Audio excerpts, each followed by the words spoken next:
हे जे पुणे हे आधी कसं होतं, म्हणजे आता जे आपण पुण्यामध्ये कोथरूड बघतोय, हडपसर बघतोय, बाणेर बघतोय, बावधन, हे सगळं पुण्यामध्ये आधीपासून होतं का वेगळं होतं चित्र? सगळे सायकलवर फिरायचे लोक. पिंपरी चिंचवडला सायकल भाड्याने द्यायचे. 85 साली सायकलच्या स्टँडचा मक्ता 20,000 रुपये आठवड्याचा. डेक्कनवर पूरब होतं. कुमठेकर रोडला सुजाता नावाचा एक डायनिंग हॉल होता. असे काय बदल झाले पुण्यामध्ये ब्रिटिश आल्यानंतर? देशाची सगळी आर्थिक, लष्करी आणि राजकीय ताकद पुण्यात एकवटलेली होती आणि त्यामुळे सुई विकणाऱ्यांपासून हत्ती विकणाऱ्यांपर्यंत सगळ्यांना रोजगार होता. 15 रुपये तोळा जेव्हा सोनं होतं तेव्हा शनिवारवाड्यात 20,000 रुपयाचा वर्षाला कागद लागायचा. पुणेकरांना सवय होती की ओंकारेश्वराला पाणी लागलं की पूर येतो आणि त्यामुळे पुणेकर पाणी बघायला गेले आणि नंतर लक्षात आलं की हे काहीतरी वेगळं आहे आणि शेवटी व्हायचं तेच झालं आणि धरण फुटलं. सगळ्यांचीच घरं वाहून गेली होती. अनेकांची घरं अर्धी पडली, अनेकांची घरं पाडायला पाहिजेत अशी झाली. आपण ना लॉकडाऊन हा शब्द खूप वेळा आता ऐकतोय, पण पुण्याच्या इतिहासातलं पहिलं लॉकडाऊन कधी झालं?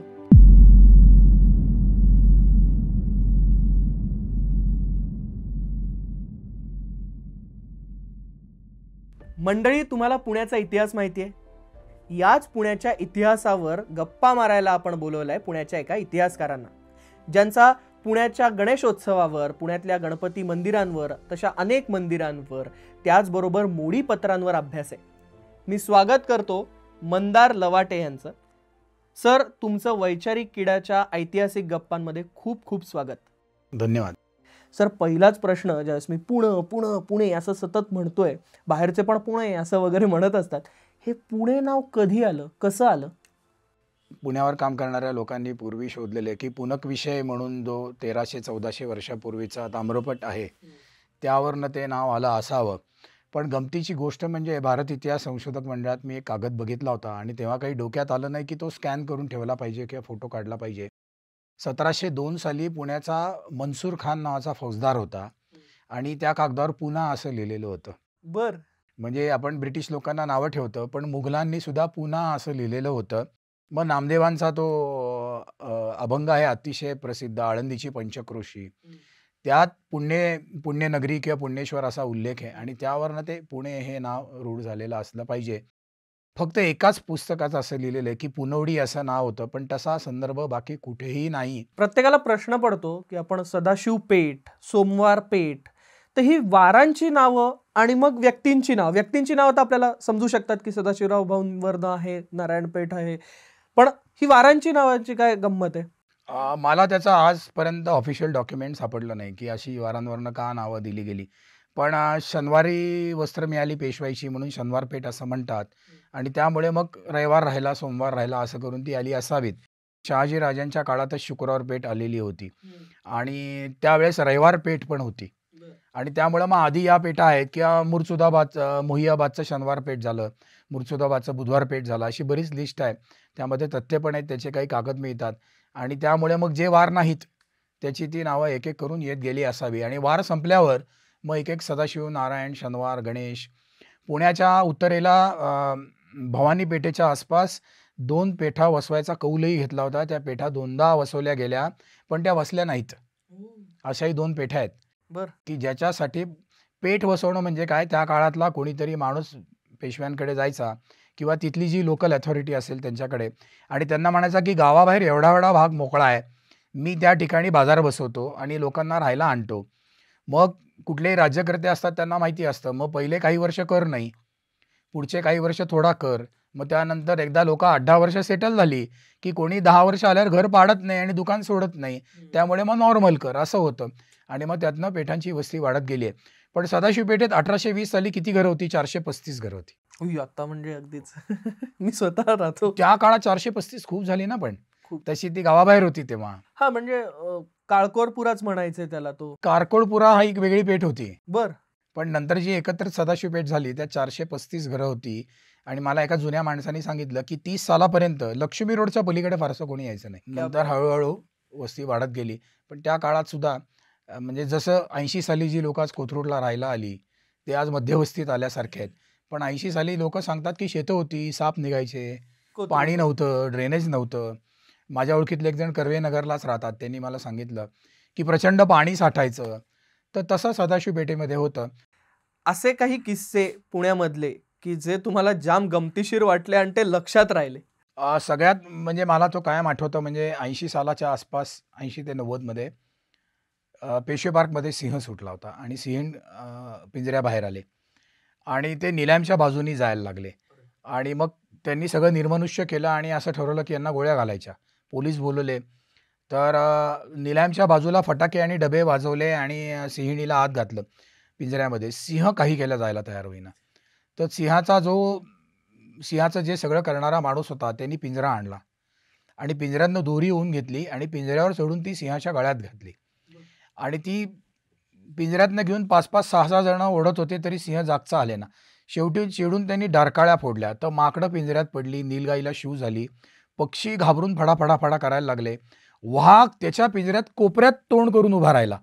ते सिंह गर्जना काय होती ही त्या पार्कमधल्या सिंहाने सुद्धा दाखवून दिलं होतं की मीच राजा आहे आणि सर्व प्राणी भयभीत झालेले होते. शेवटी कसाबसा त्या सिंहाला आत घातला आणि सगळ्यांनी तो शुभेचा निश्वास टाकला. ही बातमी तुम्हाला वाचायला मिळेल. तसंच वाघ पण पुण्यात आला होता, अख्खा बिबट्या. वाघ मला पेशवे काळातली नोंद मिळाली होती की राणचा वाघ पुण्यात आला असे आणि त्याने काही माणसं जाया केली असेल, जखमी केली असेल. पण त्यानंतर 1949 साली असं झालं, वृद्धेश्वर सिद्धेश्वर काँग्रेस हाऊस समोर काही लोकांना वाघ दिसला आणि कॉर्पोरेशनची लोकं DDT पावडर टाकायला गेले होते की डास होतात म्हणून आणि त्यांना सगळ्यात पहिल्यांदा तो बिबट्या दिसला आणि काही लोकांना तो पुढे आजचं सूर्या हॉस्पिटल जे आहे तिथे समोरच्या भागात पण दिसला होता. मग पोलीस आणले आणि आता नेमकं मला आठवत नाही, पण ते आपल्या इथले एक पोलीस इन्स्पेक्टर होते आणि सगळे पोलीस आले आणि त्यांना कळलं की समोर या कुठल्यातरी भागामध्ये बिबट्या असणार आहे. तर त्यांच्याकडे शस्त्र होती आणि आपले जे पोलीस ऑफिसर होते त्यांच्या समोर तो बिबट्या आला आणि त्यांनी गोळी झाडणार एवढ्यात त्यांची जे काही हत्यार होतं ते लॉक झालं आणि त्यांच्या मागे जो युरोपियन ऑफिसर होता त्याला ते लक्षात आलं आणि त्यांनी लांबनं गोळी घालून त्या बिबट्याला मारला. म्हणजे बालगंधर्वच्या इथपर्यंत बिबट्या आला होता, कारण तेव्हा वस्ती नव्हती तेवढी मोठी. त्यानंतर बरोबर 50 वर्षांनी पाडळे पॅलेसची पण बिबट्या आल्याचा आपण म्हात्रे ब्रिजच्या इथं आलाय. तो झाडावर होता तेव्हा त्याला बेशुद्धीचं औषध देऊन त्याला मारला. त्या गोष्टीला सुद्धा आज 25 वर्ष झाली. जे आज 25शीचे असतील ते म्हणतील अरे हा माझ्या जन्माच्या वेळचा किस्सा आहे. पण बालगंधर्वशी येणं आणि इकडे येणं हा खूप फरक आहे.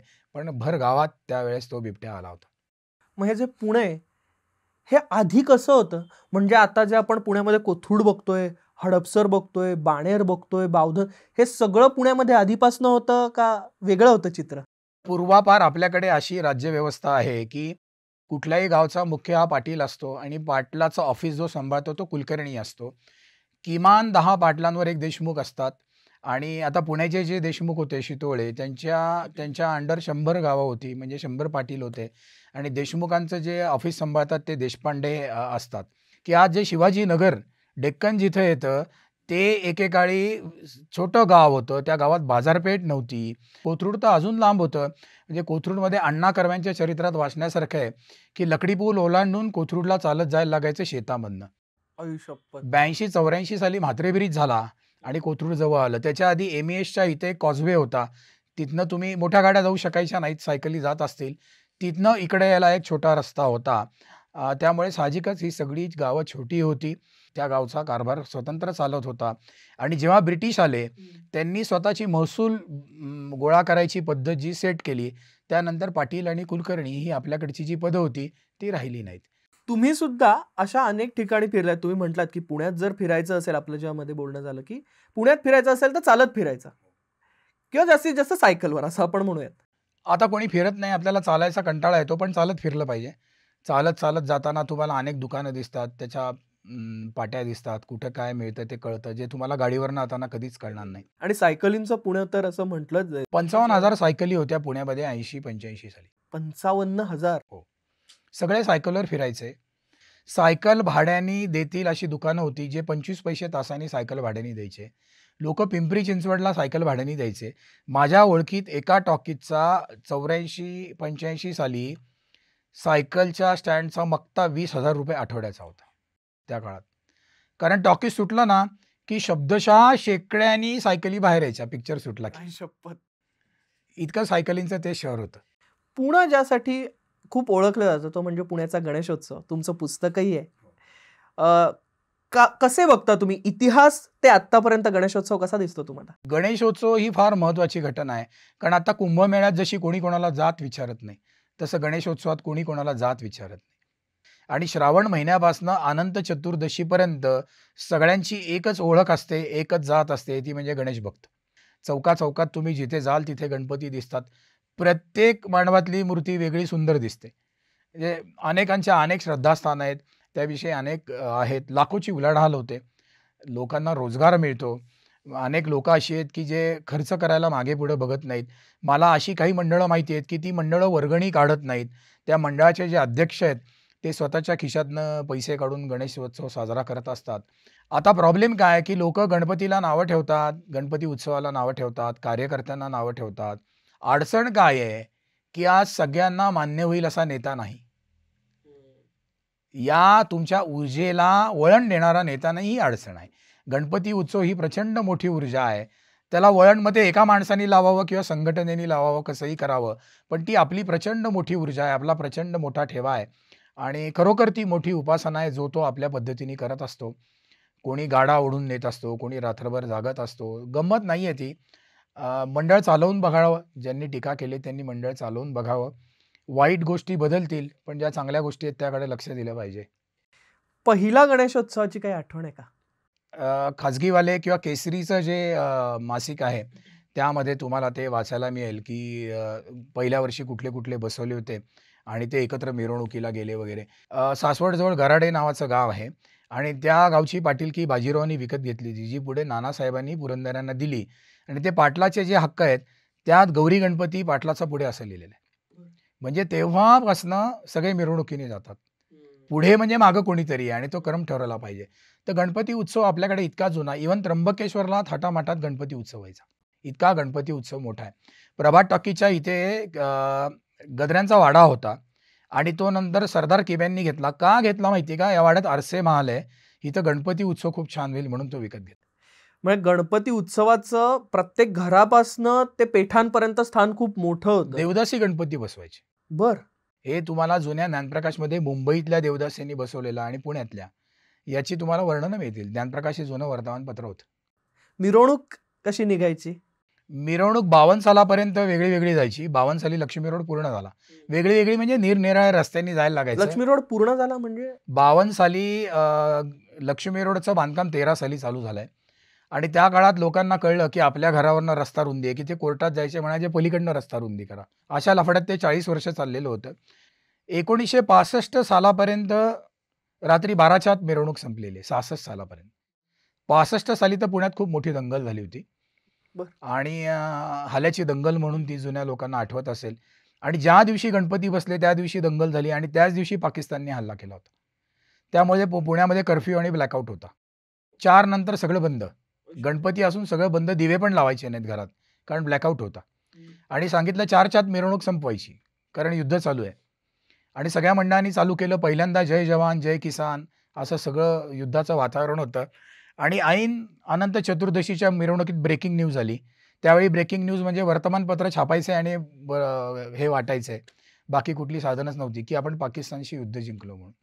आणि त्यामुळे सगळ्या मिरवणुकीतलं सगळं वातावरण बदलून गेलं. म्हणजे गणपती आलेला असताना जी संकटं होती, पुण्यामध्ये कर्फ्यू लागला होता, दंगे झाले होते, जाळपोळ झाली होती आणि युद्ध आलं होतं, ती जाताना बाप्पा स्वतःबरोबर घेऊन गेला असं आपल्याला म्हणता येईल. त्या 2 हत्तीणी असायच्या ना? सुमित्रा आणि अनारकली या पेशवे पार्कमधल्या अतिशय प्रसिद्ध आणि पुण्याच्या लाडक्या हत्तीणी होत्या. त्या काळात त्या पुण्यातल्या रस्त्यांवरनं फिरत पण असायच्या आणि त्या आल्याशिवाय मिरवणूक चालू व्हायची नाही. असा दंडक होता, की कसबा गणपतीपुढे दोन्हीपैकी एक हत्तीण पाहिजे. आणि त्यापैकी एक पेपरमधली बातमी आहे, की लोकं त्यांना 4-4 आणे, 1-1, 2-2 पैसे वगैरे त्या काळात लहान मुलं देतात सोंडेत आणि हत्ती ती सोंडेतनं घेतो हीच गंमत असते. तर त्यांनी लिहिलंय, की यावर्षी अनंत चतुर्दशीला माहुताची कमाई ₹2000 झाली. बापरे. प्रत्यक्षात ती त्याहून जास्त आहे, कारण माहूत चिल्लर जास्त रुपयाला विकतो. आपण ना लॉकडाऊन हा शब्द खूप वेळा आता ऐकतोय, पण पुण्याच्या इतिहासातलं पहिलं लॉकडाऊन कधी झालं? 1897च्या जानेवारीमध्ये वगैरे ब्युबॉनिक प्लेग हा मुंबईवरनं पुण्यात आला आणि मला फार उत्सुकता होती, की पेशवे काळात प्लेग येत होता का? तर तो नव्हता. तो चायनामधनं आपल्याकडे आला. मुंबईला ब्रिटिशांनी आजच्यासारखंच स्टेशनवर डॉक्टर आणि पोलीस ठेवले होते. तरी सुद्धा एक जण डोळे चुकवून पुण्यात आला आणि केसरीच्या बातमीत असं म्हटलंय की तो लक्ष्मी रोडवर लोणार आळीत एका धर्मशाळेत उतरला आणि तिथे प्लेगचा स्फोट झाला आणि प्रचंड लोक मरायला लागली. ती वर्णनं अशी आहेत की चौघं 5व्याला खांद्यावरनं घेऊन जात असताना त्यापैकी एकाच्या काखेत गाठ यायची आणि तो माणूस मरायचा आणि तो उंदरांनी व्हायचा आणि ब्रिटिश यायचे तुमचं घर खणून काढायचे.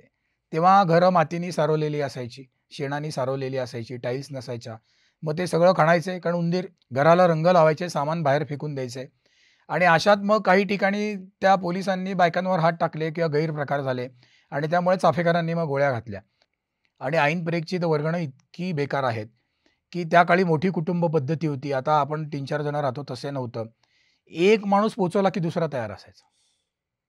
त्यामुळे केसरीत लिहिलंय, लोक प्रेत रस्त्यावर सोडून देत आहेत, घराबाहेर सोडून देत आहेत, झाडावर सोडून देत आहेत. मग आईतागणी राजवाड्यांनी लिहिलंय की ते रात्री लपत-छपत पुण्यातल्या पूर्व भागातल्या एका पेठेत गेले. त्यांच्या मुलीला ताप आला होता. तिथे एक डॉक्टर ₹5 घेऊन सर्टिफिकेट द्यायचा की ही ओके आहे, हिला काही झालेलं नाहीये. तर म्हणे मी रात्री गेलो, त्यांनी अंधारात दार उघडलं आणि सर्टिफिकेट दिलं. ते मी तसंच घेऊन घरी आलो तर त्यांनी डेथ सर्टिफिकेट दिलं होतं मुलीचं. आणि जून पुण्याची लोकसंख्या तेव्हा 1,00,000 होती.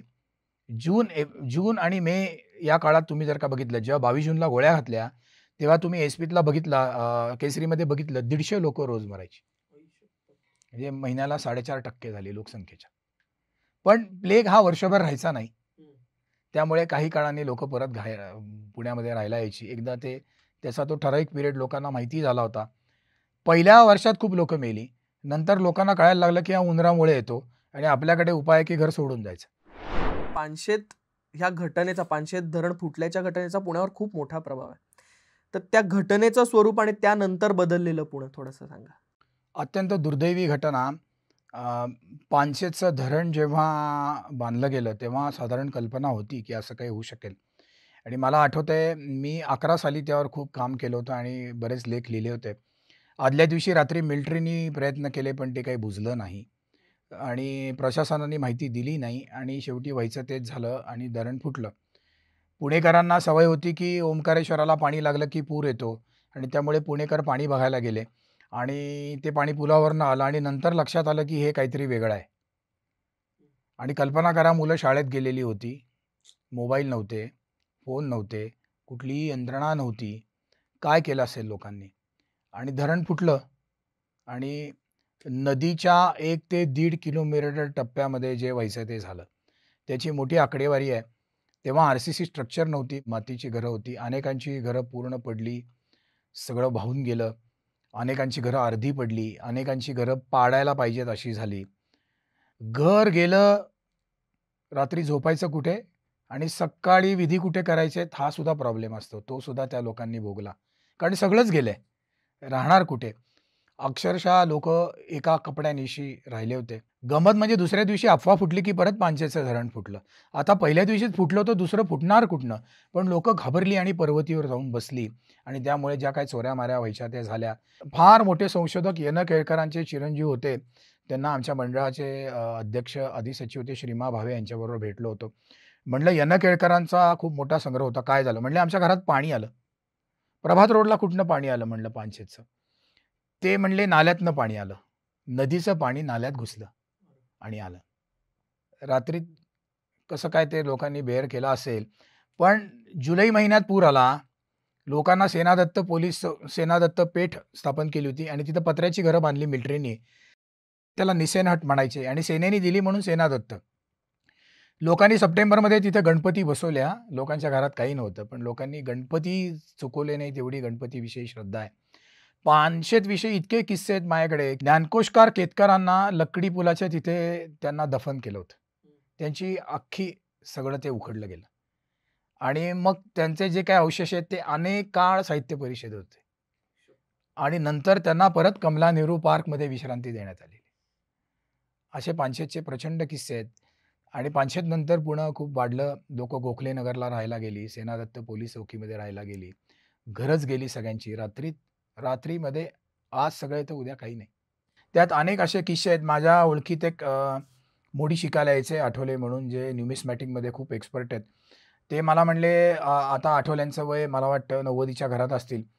ते म्हणले, "सर, आमच्याकडे म्हशी होत्या. शेवटची म्हैस माने एवढं पाणी आलं होतं आणि मला असं वाटलं की मी आणि म्हैस दोघंही जाणार." आणि म्हणले, "सर, वाहून गेलं. म्हशी तर दुसऱ्या दिवशी दूध देतात. कोणाला घालायचं? गरज नाहीत कोणाची."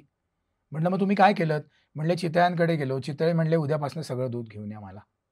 हम्म. हा पण त्यांनी मला तो किस्सा सांगितला होता, की जो आज कोणालाच माहिती नसेल. सगळं गेलं. अपरिमित हानी झाली. सुदैव पण गंमत गोष्ट अशी होती, गंमत नाही ते वाईट आहे. पुण्याच्या नदीला उतार आहे. हे सकाळी 8ला पाणी आलं. दुपारी पाणी पात्रात होतं. दुपारपर्यंत विषय संपलेला होता. पण जे काही झालं ते अनेकांचं सगळं घेऊन ते गेलं. अनेकांचे संग्रह गेले, अनेकांचे पैसे गेले, अनेकांचे दागिने गेले. मधू कांबळे नावाच्या एका गृहस्थांना मी भेटलो होतो. ते इंजिनिअरिंग कॉलेजला कॅन्टीन चालवायचे. ते म्हणले, "त्या खडकावर मी होतो आणि कपाटाच्या कपाटं साड्यांनी भरलेली मी वाहत येताना बघितलेली संगमावर." मुळात वाड्यांचं स्वरूप पण ह्याच काळात बदललेलं मला असं दिसतं की बरेचसे वाडे पडले. आता तर पुण्यातले उत्तर पेशवाईतले 3-3.5 वाडे शिल्लक आहेत, की रास्तेवाडा बऱ्याचशा चांगल्या स्थितीत आहे. मुजुमदारांचा वाडा खूप कललेला आहे. मोठे मंगल होता तो अर्ध्याहून जास्त पडलेला आहे. मलठणकरांचा एक वाडा रविवार पेठेमध्ये आहे आणि विश्रामबाग आणि नानावाडा कॉर्पोरेशननी खूप चांगले रिस्टोअर केलेले आहेत. या पानशेतमध्ये शनिवारवाड्याच्या आजूबाजूला जे वाडे होते ते मात्र तग धरून राहिले. पण 80 सालानंतर ते सुद्धा रिस्टोअर झाले आणि दुर्दैवाने भारत इतिहास संशोधक मंडळाच्या नगर संशोधनमध्ये शनिवारवाड्याची चौगिर्द असा एक प्रकरण आहे, की त्यात वाड्यात कुठले-कुठले वाडे कोणाच्या इथं होते. ते मात्र आज कुठले वाडे राहिले नाहीत. शनिवारवाड्याच्या डाव्या बाजूला बावडेकर वाडा होता. खूप मोठा वाडा होता आणि ते सगळे वाडे गेले. मोठे वाडे गेले, पण सदाशिव पेठेमध्ये किंवा नारायण पेठेमध्ये वाड्याची संस्कृती जी होती, ती 80-85 सालापर्यंत होती. आता काय झालंय की वाडा संस्कृती सुद्धा इतिहास म्हणून आता बघितली आज जायला ज्याला लागली. 40 ज्याचं वय त्याला वाडा संस्कृती माहितीच नाही. वाड्यामध्ये सगळे अनेक ठिकाणी आपण वाचतो, मिळून मिसळून राहायचे. खूप पैसे नव्हते, लोकं आनंदी होती. माझ्या लहानपणी 80 साली मी लोकांकडे टीव्ही बघायला गेलेलो आहे. आणि सारखेच जायचे, सगळी लहान मुलं यायची. पण ते लोकं कधी त्यांच्या कपाळावर आठ्या आल्या नाहीत. तेव्हा फक्त दूरदर्शन होतं. मग मॅच असेल, शनिवार रविवारचे पिक्चर असतील. 80 साली लोकांकडे टीव्ही बघायला जायचे वाड्यामध्ये, अशी परिस्थिती होती. ज्याच्याकडे स्कूटर आहे तो श्रीमंत होता. कार-बीर तर खूप लांबची गोष्ट राहिली, अशी परिस्थिती होती. 85, 84-85 साली पहिल्यांदा पुण्यामध्ये फोटो धुवून देणाऱ्या लॅब आल्या एका तासात. मग ते फार कौतुक होते. सगळ्यांकडे कॅमेरेच नव्हते. कॅमेरा ही लक्झरी होती. मग ते फोटो टाकल्यावर एका तासात मिळतायत ही पण खूप गंमत वाटत होती. आता कोणी फोटो डेव्हलप पण करत नाही. लोकांकडे फोन नव्हते. मला आठवतंय 96 सालापर्यंत लँडलाईन मिळण्यासाठी नागदुऱ्या काढायला लागायच्या. खासदाराचं पत्र आणा, पैसे भरा, हे करा, ते करा. मग त्यांनी व्ही-आय-पी कोटा काढला होता. त्यासाठी जास्त पैसे भरा आणि मोबाईल आला आणि ही कटकट गेली. नाहीतर लोकांना फोनसाठी 8-8, 10-10 वर्ष वाट बघायला लागायची. मला आठवतंय माझ्या घराबाहेर एक दुधाचं केंद्र आहे कात्रजचं, डाव्या बाजूला एस-पीज बिर्याणीपाशी. पहाटे 4ला तिथे लोकं बाटल्या ठेवून जायचे लाईनीत दुधासाठी. आज आपल्याला कुठेही दूध मिळतं, आपल्याला लाईनीत उभं राहायला लागत नाही. रेशनवर धान्य घ्यायला लागायचं. आज ती गरज राहिली नाही. वीज नव्हती, रस्ते नव्हते, वीज जायची, रस्ते व्यवस्थित नव्हते, रस्त्यावर अंधार असायचा. पण त्या तुलनेमध्ये आपलं आयुष्य खूप खूप खूप सुखी व्हायला लागलंय. कपडे नव्हते, इंटरनॅशनल ब्रँड नव्हते. पुण्यामध्ये हॉटेल्समध्ये मोजक्या गोष्टी मिळायच्या, फळं मोजकी मिळायची. हा, मी त्याच्यावरच येणार होतो आज तुम्हाला किवी मिळतं. खाल्लं होतं का कधी कोणी? पेर कधी कोणी खाल्लं होतं? की खाद्य संस्कृती त्या काळात पुण्याची काय होती? फार महत्वाची खाद्य संस्कृती होती. लोकं घरी जेवायचे. हे सगळ्यात महत्वाचं होतं. आज कोणी घरी जेवताना दिसत नाही. साउथ इंडियन हॉटेल्स होती 80 साली किंवा त्याच्या आधीपासून पण होती. पिझ्झा वगैरे नुकता यायला लागला होता, की जो डेक्कनवर मिळायचा. पण आज जे कॉन्टिनेंटल असेल किंवा थाई असेल ते मात्र मिळायचं नाही. पण मला आठवतंय त्या काळामध्ये सिझलर हा कॅम्पामध्ये मिळायचा किंवा चायनीज खायला तिथं जायला लागायचं. पण मग ब्रिटिश पूर्व काळामध्ये खाद्य संस्कृती कशी होती? ब्रिटिश पूर्व काळामध्ये हॉटेलमध्ये जाणं हे पाप होतं. आणि इराण्याच्या हॉटेलमध्ये गेलात तर तुम्हाला म्हणजे त्या माणसाला आठवडाभर वाटत असेल आपण काहीतरी चूक केली. चूक केली. बाहेर जाऊन चहा प्यायलो. 1920 सालचं भागवतांचं पुस्तक आहे पुण्यावर. ते म्हणतात हल्ली चहा प्यायची फॅशन निघालेली आहे असं त्यांनी लिहिलेलं अरे आहे. बापरे. लोकं दूध प्यायचे पुण्यात त्या काळामध्ये. म्हटलं तसं पैसे नव्हते. त्यामुळे हॉटेलमध्ये जाणं ही चैन होती. खरं तर ब्रिटिश काळातलं, चुकून ब्रिटिश पूर्व काळात. ब्रिटिश काळामध्ये तर ते अजूनच अवघड होतं. तरी सुद्धा हॉटेलमध्ये जाणारी लोकं होती. भागवतांनीच लिहिलंय, की पुण्यात कुठे खानावळी होत्या. आता जे बाहेरगावाहून आले त्यांना काही इलाज नव्हता. पण पिक्चरला जाणं आणि हॉटेलमध्ये जाणं ही चैन होती. वाह! तेव्हा पिक्चरचं तिकीट आठवडाभर 10 दिवस आधी काढायला लागायचं आणि लाईनीत उभं राहून काढायला लागायचं. आणि लोकांच्या डोक्यात तो आनंद असायचा, की यार 8 दिवसांनी पिक्चरला जायचंय. लोकं नवीन कपडे घालून पिक्चरला जायचे. वाह! आणि आल्यावर हमखास सगळ्यांना स्टोऱ्या सांगायची, की त्या पिक्चरची स्टोरी काय आहे आणि ऐकणारे ऐकायचे. हां. कारण त्या करमणूकच नव्हती. आता सांगता ऐका वगैरे 173, 182 आठवडे चाललेले पिक्चर आहेत. पण मग ह्या एखादं म्हणजे तुम्ही असं पिझ्झाचं म्हटलात, तसं ते आल्यानंतर अगदी पुण्याचं स्वरूप बदललं किंवा सगळे लोक अगदी धावत गेलेत ते खायला. असं काय एखादी पदार्थ मिसळ वगैरे पुण्याला फार बोललं जातं. मिसळ फार जुनी आहे पुण्यात. ती मिळत होती. त्या काळची जी फेमस हॉटेल होती त्यात बादशाही होती. उदयविहार होतं. उदयविहार माझ्या आजोबांनी चालू केलं त्यामुळे मी हॉटेलमध्येच वाढलेला आहे. हं. हो, त्यामुळे मला त्यावेळी कुठली हॉटेल होती आज अजूनही माहिती आहे. ती बंद का पडली आहेत माहिती आहे. डेक्कनवर पूरब होतं. पूरब खूप प्रसिद्ध हॉटेल होतं. कुमठेकर रोडला सुजाता नावाचं एक डायनिंग हॉल होता. तिथे प्रचंड पाट्या लावलेल्या होत्या नेहमीप्रमाणे.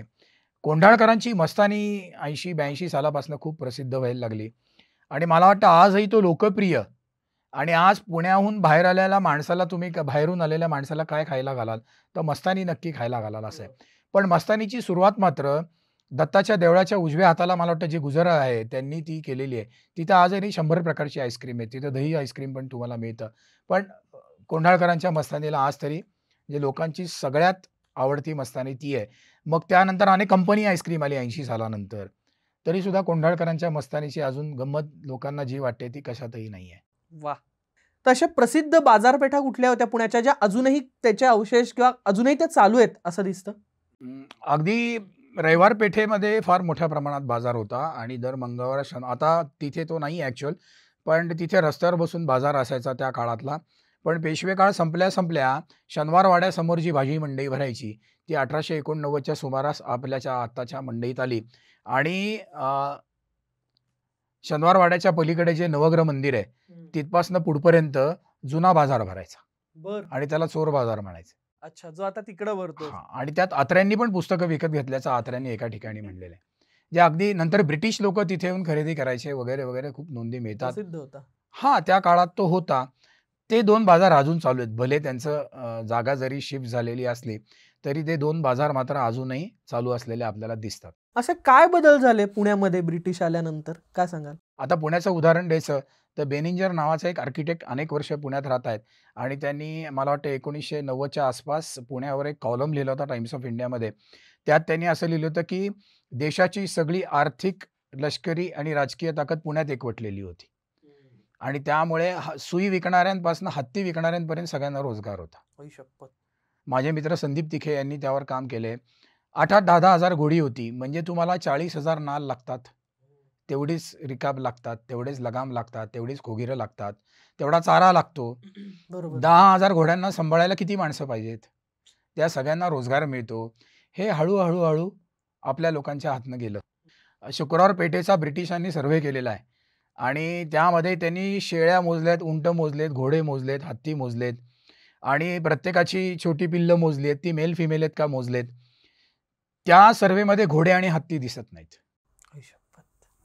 आता मी अजूनही शनिवारवाड्याचे काही अप्रसिद्ध कागद बघितलेत, जे मी करीन आता प्रसिद्ध. ₹15 तोळा जेव्हा सोनं होतं, तेव्हा शनिवारवाड्यात ₹20,000चा वर्षाला कागद लागायचा. म्हणजे मी हे जबाबदारीने बोलतोय, मी तो कागद उतरवून घेतलेला आहे. आणि ते कागद काटेकोरपणे वापरले जायचे. नाना फडणीस आणि चिटणीस यांना किती कागद इश्यू केलेत याचा आजही ताळेबंद आपल्याला मिळतो. जे कागद आणलाय त्याचे पतंग, बरवा, काचापुसा असं ते नव्हतं. कागद इश्यू केले जायचे. कागदाचे 6 ते 7 प्रकार होते. सोन्याचा वरखा असलेला कागद होता. ते निजामाला किंवा मोठ्या लोकांना पत्र लिहिताना तो कागद वापरला जायचा. ते सुद्धा जपून दिले जायचे. आता ₹20,000चा कागदच लागतो, म्हणजे किती जणांना रोजगार मिळतो. सगळ्यात मोठा फरक मला जाणवलेला म्हणजे की 13-14व्या वर्षी आपली मुलं युद्धावर जायची. हे राज मेमाण्यांना शिक्का मिळाला आहे. नारायणराव 9व्या-10व्या वर्षीचा शिक्का आहे त्याचा. म्हणजे 10व्या वर्षी नारायणरावला ते फडावर बसवायचे. या 10 वर्ष म्हणजे 4थी झाली. 13व्या-14व्या वर्षी युद्धाला जायची मुलं आणि जे मराठी माणसाच्या मनगटात ताकद होती, छातीमध्ये धाडस होतं आणि ते सगळं 13-14व्या वर्षापासून शिकवलं जात होतं. ते ब्रिटिश आल्यावर आपली जी देशभर सत्ता होती, अ, ती सगळी पुढच्या पिढीमध्ये आपण लढायची आपली सवय गेली. आपली मुलुकगिरी, घोड्यावर बसायची सवय, ती रग पूर्ण निर्भीडपणा, धाडस. म्हणजे मला वाटतं शेजवलकरांनी लिहिलंय, की मराठ्यांच्या टापा जिथे-जिथे गेल्या, देशाचे ते भाग सगळे शांत झाले एक्सेप्ट काश्मीर. आयुष्य. आणि त्यामुळे ते खूप मोठं नुकसान झालं, की जी महाराष्ट्रीयन लोकं होती त्यांना देशाविषयी प्रेम होतं. मेलो तरी चालेल, पण देश, देव आणि धर्म आणि एक खरं आहे का खोटं आहे ते पानिपतमध्ये आपण बघितलेलं आहे, की आपल्या सगळ्या लोकांनी तिथे जीव दिला आणि इतकी जोरात धडक मारली, की पश्चिमेकडनं परत कुठली आक्रमणं झाली नाहीत आपली. तर ती सगळे पुण्यात एकवटत होत होते. भगव्या झेंड्याखाली एक येत होते. ब्रिटिश आल्यावर तो भगवा झेंडा गेला आणि युनियन जॅक आला. आणि आपली पुढच्या पिढीचं जे नुकसान होत गेलं, 1857 नंतर आपली त्यांनी हत्यारं काढून घेतली. ही प्रत्येक घरात हत्यारं होती आणि आपल्याला निळभळट आणि शेळपट बनवलं, की 300 वर्षापूर्वी आपली मुलं नव्हती अशी. अजून एक सांगायची गोष्ट म्हणजे जसं पुण्यामधनं कारभार चालू झाला, तसं सगळ्या सरदारांना स्वतःचा प्रतिनिधी किंवा करस्पॉन्डंट पुण्यात ठेवलं भाग पडलं. आणि तर खाजगीवाल्यांचं एक पत्र आहे, की निजामाने जेव्हा हल्ला केला 1765 साली, तेव्हा पुणं जाळलं. तर खाजगीवाल्यांनी लिहिलं आहे, की हे पत्र पब्लिश आहे, वासुदेव शास्त्री खऱ्यांनी प्रसिद्ध केलेलं आहे. आपल्या जळलेल्या वाड्याच्या जागी पेशव्यांनी 900 त्यांच्या गायी बांधल्यात. तर 900 गायी जिथं बांधल्या जातात ती जागा किती मोठी असते. हे खाजगीवाल्यांचा वाडा केवढा मोठा होता आणि पेशवे म्हणतात, की तुम्ही बांधायला सुरुवात करा, जागा मोकळी करून देतो. हे खाजगीवाले म्हणजे तुम्ही मला एकदा सांगितलं होतं. हे पेशव्यांचा खाजगीकडचा कारभार बघणारे होते. त्यांचं नाव लिमये, मूळचं नाव. शिवराम रघुनाथ या खाजगीवाल्यांचं तर असंख्य ठिकाणी नाव येतं कागदपत्रात. त्याच्याकडे अनेक जबाबदाऱ्या सोपवलेल्या दिसून येतात. ते पेशव्यांच्या खाजगीकडचा पूर्ण काम बघणारे म्हणून ते खाजगीवाले. अशा कुठल्या महत्त्वाच्या घटना आहेत जे तुम्हाला इतिहास वाचताना, ही तुम्ही म्हटलात तशी पत्र वाचताना सापडल्या आणि त्या तुमच्या अगदी लक्षात राहिल्या, की या पुण्याच्या इतिहासातल्या खूप महत्त्वाच्या घटना आहेत, ज्या लोकांनी लक्षात ठेवल्या पाहिजेत? तशा बऱ्याच प्रसिद्ध घटना आहेत, की ते घाशीराम कोतवालचं जे झालंय ते आहे. कुन्या मुरलीधराचं जे झालंय ते आहे. निजामानी जो हल्ला केला, ती ती गोष्ट आहे. 1765 साली निजामानी पुणं जाळलं होतं, ती एक गोष्ट आहे. पानिपतचा पराभव या पुण्याने पचवलेला आहे. अनेक लोकं मारली गेली आणि तो तसा एक खूप मोठा धक्का होता. आणि नानासाहेबाच्या आयुष्यामध्ये नानासाहेब कधी हरला नव्हता. त्यामुळे अतिशय देखणा असा विश्वासराव, की म्हणायचे पुरुषात देखणा विश्वासराव आणि बायकात देखणी मस्तानी. म्हणजे अफगाण लोकं त्याला पेंढा भरून घेऊन जाणार होते त्याचा मृत्यू आल्यावर. असं म्हणतात, इतका तो दिसायला आजच्या भाषेत मॅको, हँडसम किंवा कॅट होता. आणि असा जो पेशवा होईल, अशा मुलाचा दुर्दैवी मृत्यू, भावाचा दुर्दैवी मृत्यू तो बघितला. नंतर नारायणरावची हत्या जी झाली ते बघितलं पुण्यानी. नानासाहेब पेशवा ते धक्का पचवू शकला नाही म्हणून तो पर्वतीवर गेला, तो बघितला आहे. माधवरावांचा मृत्यू बघितलेला आहे.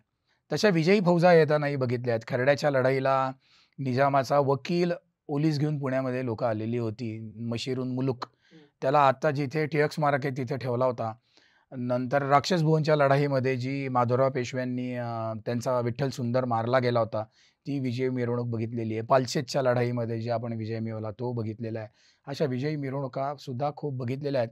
1947 नंतर काय बदल झाले पुण्यात? 47ला आपलं सगळ्यात मोठा बदल म्हणजे लोकशाहीची सुरुवात झाली. ब्रिटिशांचं राज्य निघून गेलं आणि म्हटलं तसं की बदल सारखे घडत असतात. आपली प्रशासन व्यवस्था आली. पण 47 नंतर झालेला मला जो मोठा बदल असा वाटतो, त्याला सुद्धा 20 वर्ष लागली, की पुण्याला शुद्ध पाणी मिळायला 67 साल उजाडलं. पानशेतचं धरण फुटल्यानंतर काही वर्षांनी पर्वतीला जलशुद्धीकरण केंद्र चालू झालं आणि शुद्ध पाणी मिळायला लागलं. रस्ते हळू डांबरी व्हायला लागले. वीज आलेली नव्हती. माझ्या ओळखीत दोघं लोकं अशी मला भेटली आहेत, की 1951 सालापर्यंत आमच्या घरी वीज नव्हती कारण आम्हाला परवडत नव्हती. पुण्यामध्ये सदाशिव पेठेमध्ये. तर 51 सालापर्यंत लोकांना वीज पुरत नव्हती. त्यावेळच्या सकाळमध्ये एक वाचकांचं खूप गमतीचं पत्र आहे.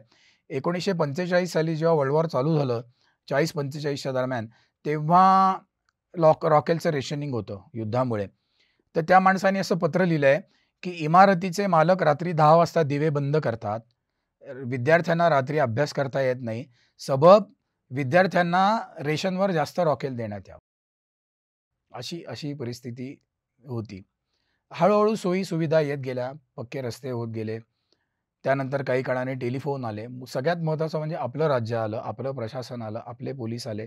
फरासखान्यामध्ये जो ब्रिटिश ऑफिसर होता, त्यांनी आपल्या माणसाच्या ताब्यात चार्ज दिला आणि आपलं राज्य चालू झालं. हळू सुधारणा होत गेल्या. 52 साली आपली महापालिका चालू झाली.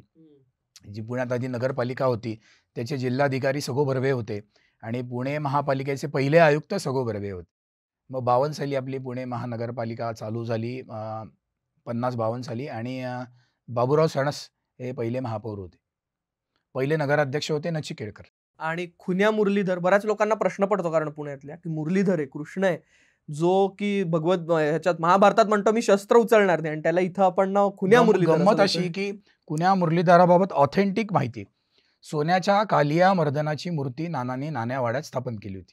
तिथे त्यांनी काही अरब संरक्षणासाठी बोलवलेले होते आणि तिकडनं एक ब्रिटिश पलटून चालली होती. त्या 2 पलटणीमध्ये बोलाचाली झाली, त्यातनं कापाकापी झाली आणि लोकं मारली गेली. आणि हे त्या सगळ्या माणसांनी, त्या पटवर्धनांच्या पुण्यातल्या वकिलांनी बघितलेली गोष्ट आहे. आणि तो जे लिहितो ते आज पण तुम्ही आणि मी सगळे पुणेकर करतो. तो म्हणला, मारामारी मी कौलावर बघत होतो, पण माझ्यासमोर तोफेचे गोळे येऊन पडले म्हणून मी खाली उतरलो. आजही आपण आपल्या फ्लॅटमधनं आवाज आला की बघतो कोण मारामारी चालली ती बघतो. तसं तोही बघत होता आणि श्यामसुंदर नावाचा घोडा जाया झाला असं लिहिलेलं आहे त्यामध्ये. आणि मग त्या घोड्याला मारून टाकला. आणि मग काही लोकांनी जाऊन नानाला सांगितलं, नाना फडणीसला सांगितलं. तेव्हा नानांनी सैनिक पाठवले आणि या दोघांच्यातली भांडणं सोडवली असा पत्र उपलब्ध आहे. ते ज्यांनी बघितले ते त्यांनी तात्काळ लिहिलेलं आहे. त्यामुळे ते पत्र अतिशय खूप महत्त्वाचं आहे. तरीसुद्धा ही घटना झाली 1799-1800 साली. त्यानंतर 1810 सालची पुण्यातल्या मंदिरांची जी यादी आहे, त्यात गद्रे यांचा मुरलीधर म्हणलेलं आहे, खुन्या नाव नाही आहे. 1853ची मंदिराची यादी माझ्याकडे आहे.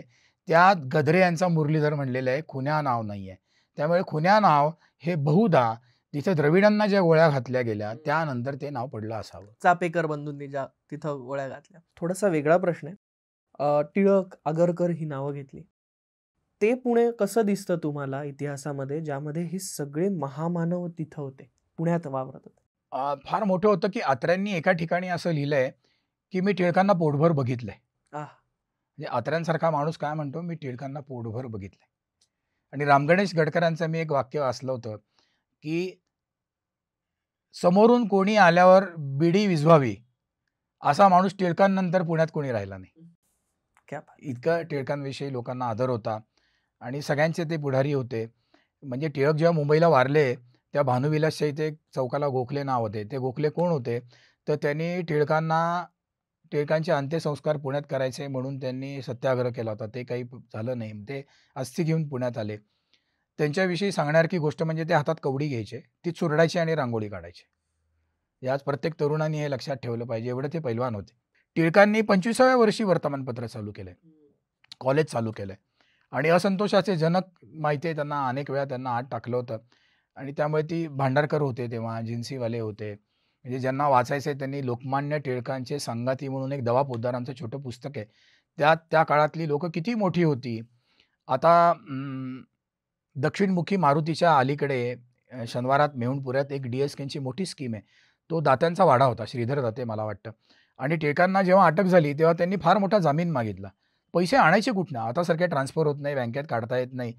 तर मला वाटतं टिळकांनी का दुसऱ्या कोणीतरी दात्यांकडे पाठवलं. दाते घरात गेले आणि दागिने घेऊन आले. म्हणले हे ठेवा आणि जामीन भरा. एवढी लोक त्यांना मानत होती. मग असं तुम्ही बरीच ठिकाणं फिरले असणार आहात. तुमचं पुण्यातलं आवडतं ठिकाण आणि त्यामागचा इतिहास? माझं ओंकारेश्वर हे आहे, कारण मी रोज तिथे जातो आणि ती मला 85 सालापासून सवय लागलेली आहे.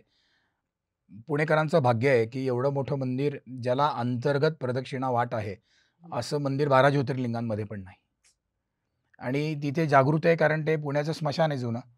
ओंकारेश्वर स्मशान होतं 70-80 साली. तर त्या ओंकारेश्वरचा इतिहास सांगा. ओंकारेश्वर हे 1736 साली पेशव्यांनी बांधायला सुरुवात केलं ऑक्टोबर महिन्यात.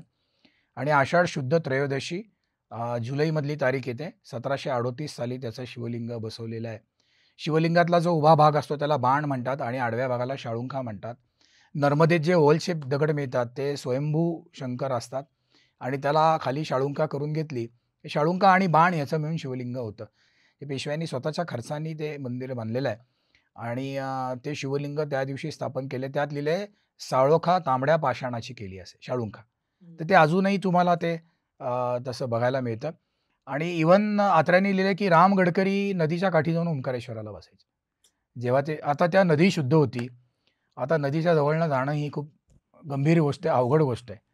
म्हणजे पूर्वी लोक नदीमध्ये उडी मारून जीव द्यायचे. आता चमचाभर पाणी प्यायलं तरी माणूस मरेल अशी अवस्था. पण असं आहे हॉरिबल आहे. नदीमध्ये तुम्ही जा शेजारी ड्रेनेजच असते. नाही, पण आपल्या ह्याच्यात सापडतं की नदीमध्ये एवढं पाणी होतं?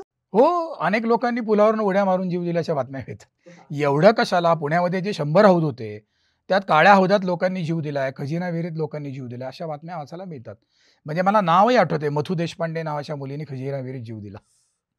ज्ञानप्रकाश मधली एक बातमी आहे की एक मुलगी त्या हौदात पडली, तर तिला ब्रिटिश एका सोल्जरनी उडी मारून काढली. एवढ्या हौदात पाणी असायचं.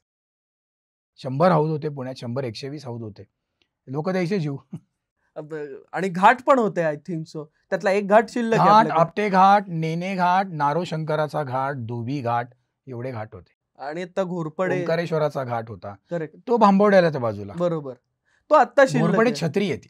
अच्छा. तो घाट नाही, ती छत्री आहे. तिथे त्यांचं दहन झालंय म्हणून ती बांधलेली आहे. जी पुरात पडली पानशेतच्या. त्यावर तो शिलालेख होता, तो दवा पोद्दारांनी पब्लिश केलेला आहे भारत इतिहास संशोधक मंडळाच्या त्रैमासिकात. शेवटचा प्रश्न सर, पुण्याचा इतिहास, संपूर्ण इतिहास अभ्यास करताना तुम्हाला पुणेकर कसा दिसतो? मातीमध्येच खूप गंमत आहे. इथली माती असेल, इथली हवा असेल, इथलं पाणी असेल. बाहेर गावून इथं लोक आली की ती पुणं कधी सोडत नाहीत. म्हणजे माझा एका बँकेशी प्रदीर्घ काळ संबंध आला सप्लायर म्हणून. त्या बँकेत जी लोक इतर गावातनं पुण्यात आली, त्यांनी पुण्यात घरं घेतली. आता त्यांना त्यांच्या मूळ गावात जायचं नाहीये. माझे काही मित्र ती पुणेकर झाली असं आपण ती म्हणू. पुणेकर झाली. माझे काही जवळचे मित्र, त्यातले एक आमचे मित्र कोल्हापूरचे आहेत आणि दुसरे सातारचे आहेत. त्या कोल्हापूरच्या मित्राला मी विचारतो की तुम्ही आता कोल्हापूरमध्ये फ्लॅट घेऊन राहाल का निवृत्त झाल्यावर? ते नाही म्हणतात. ते म्हणतात पुणं सोडणार नाही. एवढी पुण्यामध्ये खूप जादू आहे. ती काय आहे मला माहिती नाही. पण इथलं शांत वातावरण असेल किंवा सगळ्या गोष्टी आहेत. पण ज्यांच्या 2-3 पिढ्या पुण्यामध्ये पेठांमध्ये गेलेल्या आहेत, ती माणसं त्यांचं बोलणं अगदी पिनपॉईंट असतं आणि अत्यंत टोचणारं असतं आणि ते स्वतःच्या कोशात राहत असतात. त्यांना बाकी कोणी नको असतात. त्यांना मी बरं, माझं बरं असं माझं काम असतं. ते कोणाची प्रायव्हसी स्वतःहून डिस्टर्ब करत नाहीत. त्यांची कोणाला केलेली आवडत नाही. आणि म्हणजे सिव्हिक सेन्स हा जो आहे, तो इथल्या पुणेकरांमध्ये आहे. आणि त्यावरनं दारासमोर गाडी लावू नका हे सांगायला लागतं, हेच दुर्दैव आहे.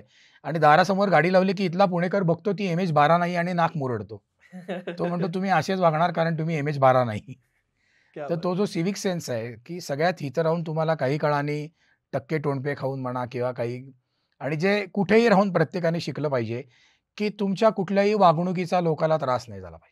मग तुम्ही जोरात बुलेटचे फटाके नाही वाजवले पाहिजेत रात्री. लोक झोपली आहेत, रात्री फटाके नाही वाजवले पाहिजेत. आणि तुम्ही विश्वास ठेवा अथवा ठेवू नका. तुमच्यामुळे कळत न कळत लोकाला त्रास झाला की तो तुमच्यापर्यंत आज न उद्या येतोच. त्याला कर्माचा सिद्धांत असं म्हणतात. त्यामुळे तुम्ही नीट वागलं पाहिजे. आपला कोणाला त्रास झाला नाही पाहिजे. समोरचा झाला तर तुम्ही त्याला समजून बघा, नाही तर सोडून द्या. तसं त्याच्या वाट्याला येणारच आहे. अगदी पुणेरी उत्तर दिलं सरांनी.